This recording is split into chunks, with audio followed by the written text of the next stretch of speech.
Le scénario est simple. S'ils se couvrent l'un l'autre, ils s'en sortent plutôt bien. Si l'un trahit et que l'autre se tait, le traître est libre, et c'est l'autre qui prend tout. Et s'ils se trahissent mutuellement, eh bien, ils écopent tous les deux d'une peine intermédiaire. Voilà comment on représente ça avec une matrice des gains. Chaque case montre le résultat pour les deux joueurs. Par exemple, regardons en haut à droite, le suspect 1 se tait, mais le suspect 2 avoue. Le résultat, c'est moins 10-0.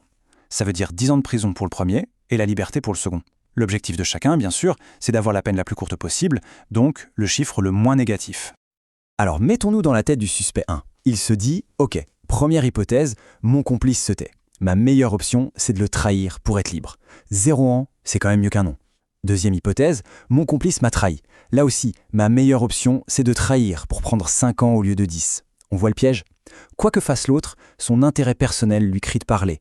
C'est ce qu'on appelle une stratégie dominante. Et ce raisonnement nous amène tout droit au concept le plus connu de la théorie des jeux, l'équilibre de Nash. En fait, c'est un point d'arrivée. Une situation où, une fois qu'on y est, personne ne regrette son choix vu ce que les autres ont fait. Personne n'a intérêt à bouger tout seul, même si le résultat global est mauvais pour tout le monde. C'est un équilibre stable, mais pas forcément un bon équilibre.